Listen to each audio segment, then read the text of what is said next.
my hope to tell you about how important the early experience between infancy and 5 years, how important these experiences are, and what contributions parents and pediatricians and early childhood educators can contribute to what I study, which is the early reading brain. So, my talk is really about how important it is that all of us understand that we really have a very important role because literacy, learning to read, is a basic human right that changes the brain of every individual learner, which in turn changes our society. Now, there are really wonderful changes that are happening in a digital culture, but there are cautionary elements as well.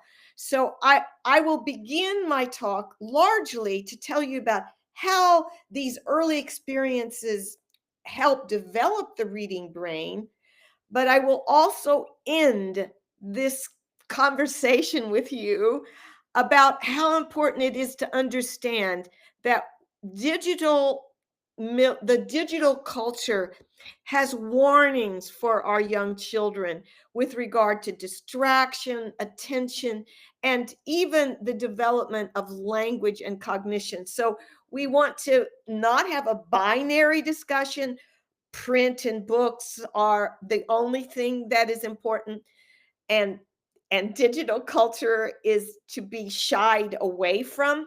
I'm not going to do that, but I'm going to give you an understanding of how important it is that we use print and books and letters and creative interactions with our parents, and with the help of pediatricians, help the early development of that reading brain.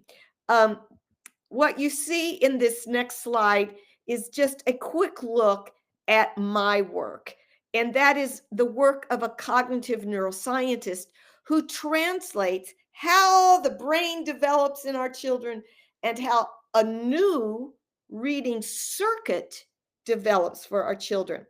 Now, my colleague from Paris, Stanislas Dehaene, talks about why this is important for you to know about the development of the precursors to the reading brain circuit. And he says that he is convinced that our increased knowledge of circuits will simplify ultimately the teacher's task later, but it would also inform our parents and why they should be reading to their children and why they should be speaking. Now, the reading circuit, I need you just to have a very basic understanding. We human beings were never meant to read. We were meant to speak, to see, to think, to interact with each other. And we have circuits for all of those. So, as you see in this slide, circuits for vision, circuits for hearing, circuits for thinking. When we read, we have to do something outside our genetic programs. The reading brain is based on a new circuit. It's plastic and it will reflect the language. For example, Polish will be an alphabet that is more similar to English, and we'll use certain parts of our brain for that. But if we were Chinese readers or Japanese kanji readers, we would use more parts in our visual areas because there are more characters for us to learn. I tell you this because it's really important for you to know that there is no reading circuit that we get genetically. We develop it, and we develop it by developing the parts that will be used later by the child. Now, I put this facetious picture of a baby reading. No baby should be reading. Don't even try to push anything like that. But it's my way of saying that a baby is developing the parts of the circuit, and that our job as educators, parents, pediatricians, all the people who are involved in the early life of a child, our job is to ensure that those parts are all developing so that when a teacher is teaching them to read, they can have the parts there and developed. So, part of my work with you is to help you understand that this early development is essential for our children. And it's very important for you to see that these early 5 years are developing our understanding of language, our use of vision and symbols. We are able to see what a book looks like, and we're able to see what a letter looks like. We aren't putting it together until later. But in the early parts of the child's development, each of these areas, including social skills and emotional skills, but very importantly, language skills, are developing. And there are economic reasons for this that I hesitate to even tell you about, but it's so important for our policymakers to know that the highest return on the investment of a society's money, if you will, their investment is most likely to be strongest when you are developing what happens in the education and formation in early childhood, which all of you in this group are involved in. And there's an important concept that comes straight out of the Bible called the Matthew effect. The rich get richer and the poor get poorer. And that's millennia old as a platitude. But we have to change that. We have to ensure that what goes into early childhood doesn't matter about the economic circumstances of the children. Rather, we have to educate our pediatricians, to educate our parents and early childhood workers to understand that all of these developing parts are important for us as the older members of a society to help develop the next generation. Now, these parts are based on, as I said, those early parts of the brain. They include the phonemes. Um, these are the tiniest sounds of whatever language you are speaking, the tiniest unit of sound. And the child is learning them from the beginning. Young parents often don't know why they should read early on to their children or talk as much as they can. They don't realize that the child is representing, learning the sounds of that language.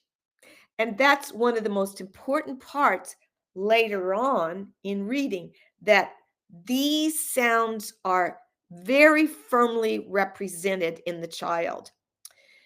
Another very important aspect has to do with meaning, the meaning of words. And children are learning the meaning of words well before you ever realize it. Their ability to hear these sounds is being slowly connected to concepts, to what the word means.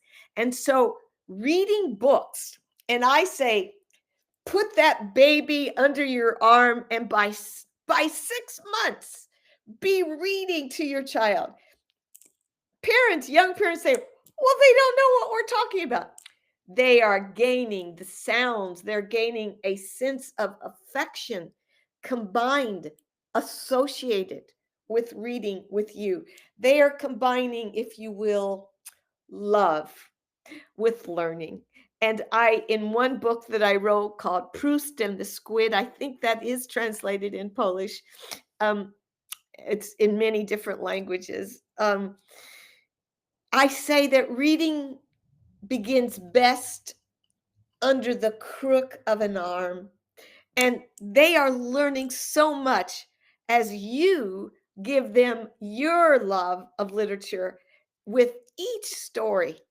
Now, the stories are not just developing the sounds of language or the meanings, they're also developing a social emotional understanding gradually about animals, about frogs and toads and dogs and fairies and elves and children just like them and children very different from them. These early books are so important that our children hear the stories of their country. It's so important for many aspects, but one of the most important is that it develops like a moral laboratory. How to be a friend. What do other people think? What do other people feel? And so our stories are one of the most important aspects of what we do. And they are developing the vocabulary, the language of our children. And we know from some of the research that children who are hearing all these stories are actually representing them. The more they hear the words, the more they are represented. And so, how many times they hear these words can vary quite differently between parents and families that are very privileged. And there are studies that show that our very privileged families are giving more than 30 million more times the words are heard to their children than children who come from families where the families don't know the importance of this.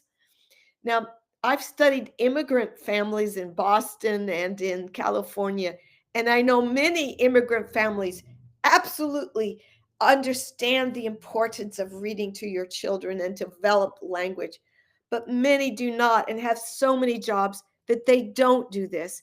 And the reality is that by the time the child is 4 and 5, that privileged child has so many more representations of words. And they there are studies that show it's not just the amount, but the quality of language that children have. That some families don't realize that their language needs to help interact with the child's language and not just be, don't do this. Oh my goodness, it's a warning. And don't, the quality is also important in the interaction. And we can do so much as educators and pediatricians to help young parents, especially, understand it's both quantity and quality. Now, Barry Zuckerman and Perry Klass were the ones who originally created Reach Out and Read in the United States. And I know there are pediatricians in countries around the world, but your group that understands that what a pediatrician can do that is so important is to give well visit books that stimulate the child in a way that's appropriate to their age as they go from infancy all the way to 5 years of age. And the Reach Out and Read organization of pediatricians has had very wonderful research, including by John Hutton, that Barry Zuckerman may have already told you about from the Cincinnati Hospital for Children. This one study, I just want to, maybe I'll emphasize two studies by John Hutton and Sippy, Horowitz, Krauss, and others.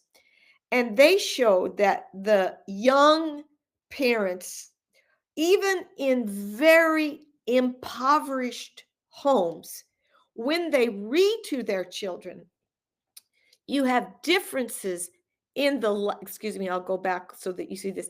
There are differences in the language activation, both receptive and expressive.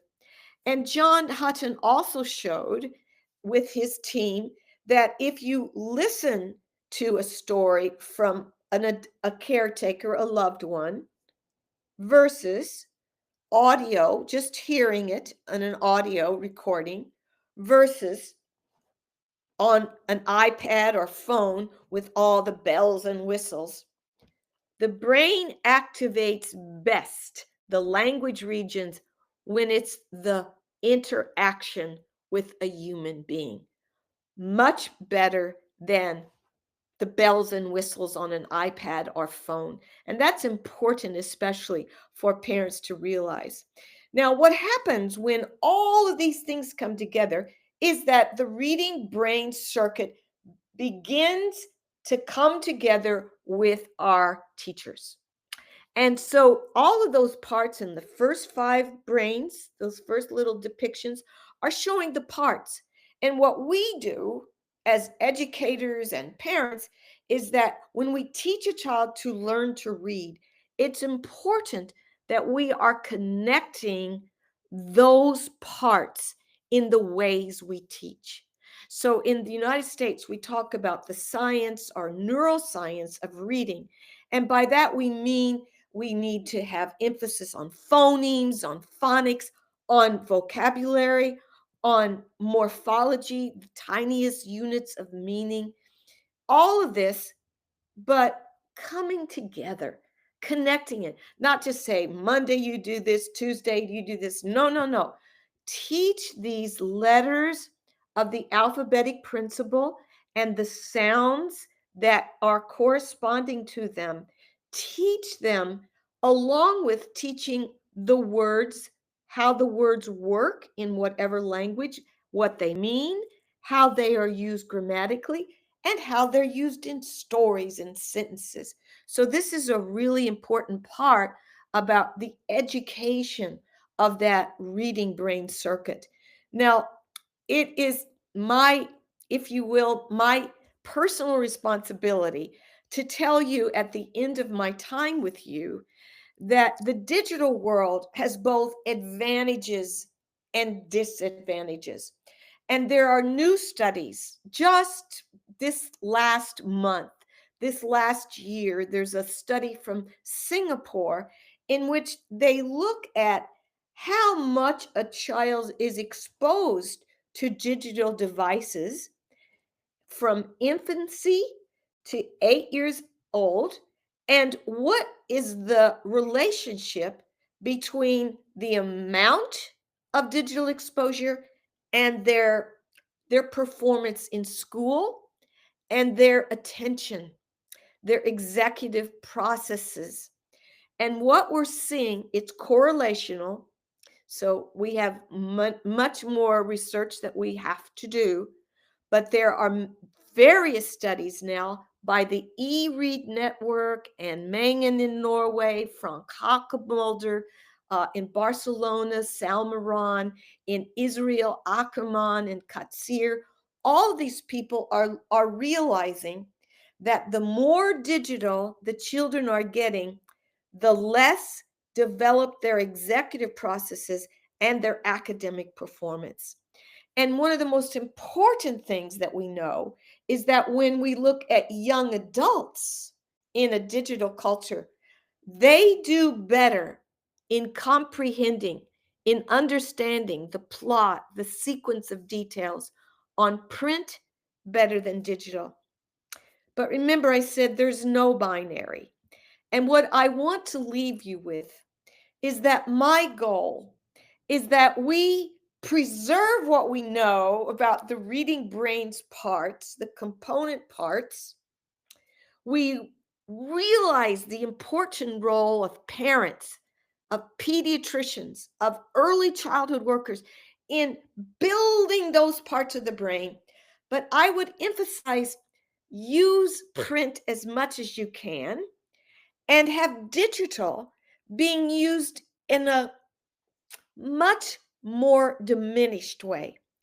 I would even suggest not before a year and a half or two, and then only gradually using it for things that are complementing what the child is learning.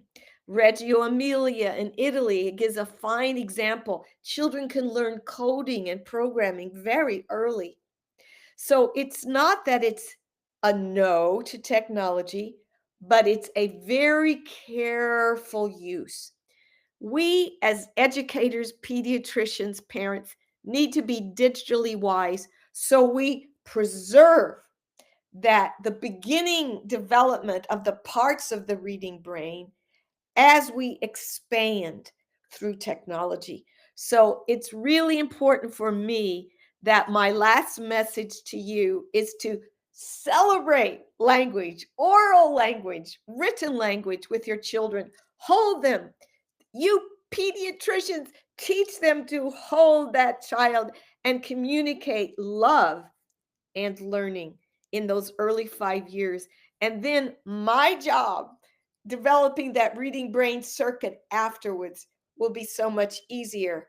And most importantly, together we will help contribute to our society and to the development of that next generation. Thank you so much for your attention and the best of luck in all of your work.